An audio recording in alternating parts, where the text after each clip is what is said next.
Madam Secretary, on April 24th, a woman in Louisiana was deported along with her 7-year-old daughter and 4-year-old son, both of whom were U.S. citizens. The 4-year-old son had stage 4 cancer. Now, you just stated under oath that the mother consented to having her U.S. citizen children removed. But I have spoken with the attorney for that U.S. citizen child with stage 4 cancer. She has also made numerous statements to the press in which she stated unequivocally that at no time did the mother consent to her U.S. citizen children being removed. What evidence do you have to support your claim that she did consent? Congressman, we followed the same policies and procedures. What evidence do you have? And we what have evidence do you have? We have that she? documentation What documentation do you have that mother consented? We'll get that to you, sir. I don't have it with me. Please do. I understand it's hard to keep them all straight because you've you've deported multiple U.S. citizen children, but I'm asking specifically about the 4-year-old with cancer who was deported on April 25th. For the record, that family was also not given access to legal counsel before they were deported, even though their lawyer was in the same building at the time. I'm holding in my hands here a document called ICE Directive 11064, Interests of Non-Citizen Parents and Legal Guardians of Minor Children. This is the policy for how ICE agents should handle situations like this. It states unequivocally that parents and legal guardians should have the ability to make alternative care arrangements for minor children prior to their arrest or detention, and that ICE must afford parents the opportunity to consult with legal counsel. So, did the ICE agents working on this case who deported this 4-year-old with cancer of their own volition fail to follow ICE policies, or were they directed to by your office or anyone else in DHS leadership? Sir, this mother chose to keep her child with her. You have not produced any evidence to say so, but I'm asking again, have you directed DHS officers to ignore this policy? It's very different than the previous administration. The previous administration on March 15th, reclaiming my time, on March 15th, your department sent 3 airplanes to El Salvador. Those planes carried approximately 261 individuals who were imprisoned upon arrival. Did you personally review and approve the names of those 261 individuals before they were sent?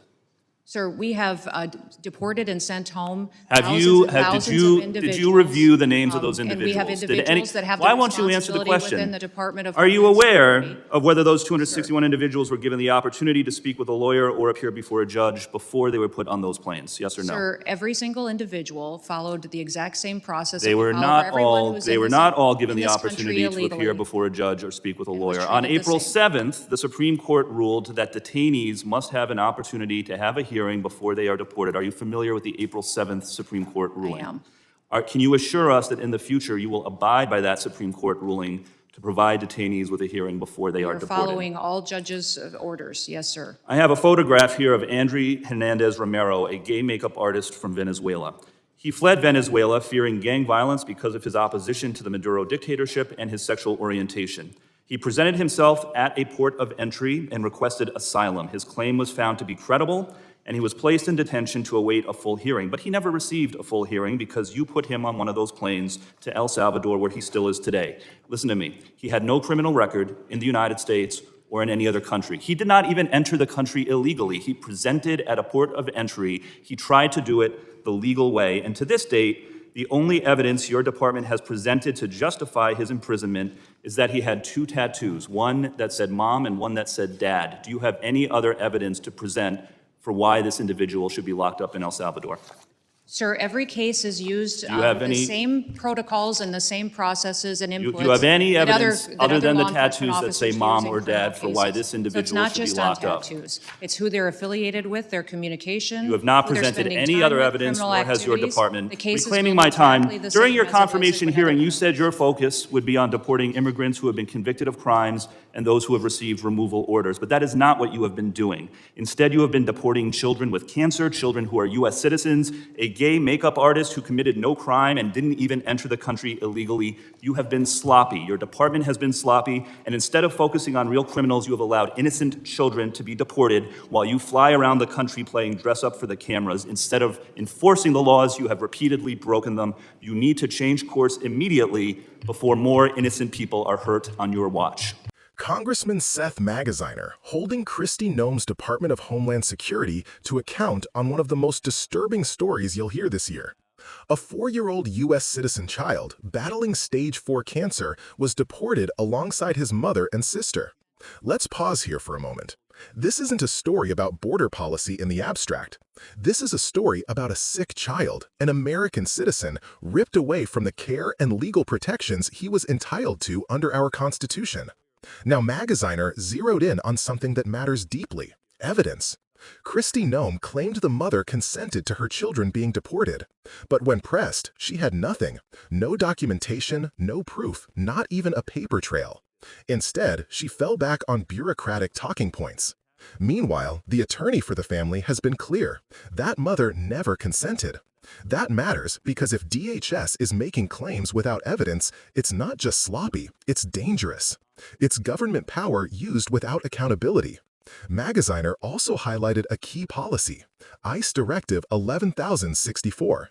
This policy states that before any deportation, parents must be given a chance to arrange care for their children and to consult with legal counsel. That didn't happen here.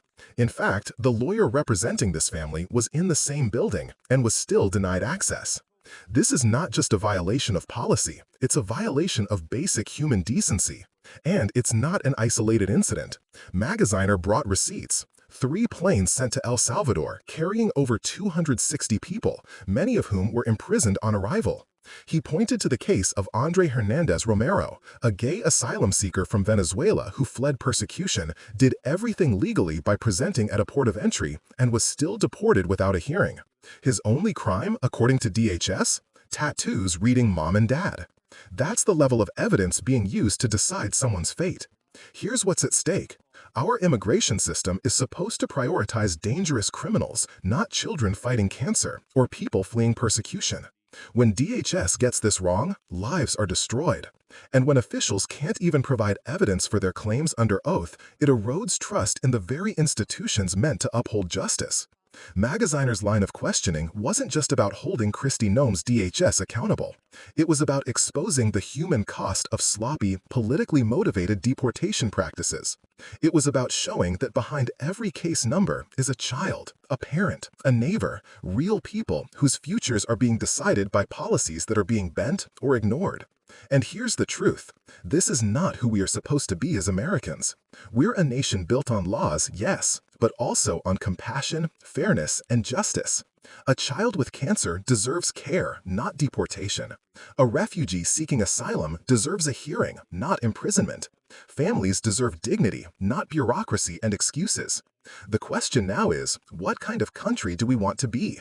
Do we want leaders who hide behind excuses, or leaders who fight for the vulnerable? Magaziner showed us what accountability looks like. It's our job as citizens to demand more of it. So if you care about protecting children, about respecting the law, and about making sure America lives up to its promise, now is the time to speak out. Support leaders who are willing to ask the hard questions. Support policies that put humanity first.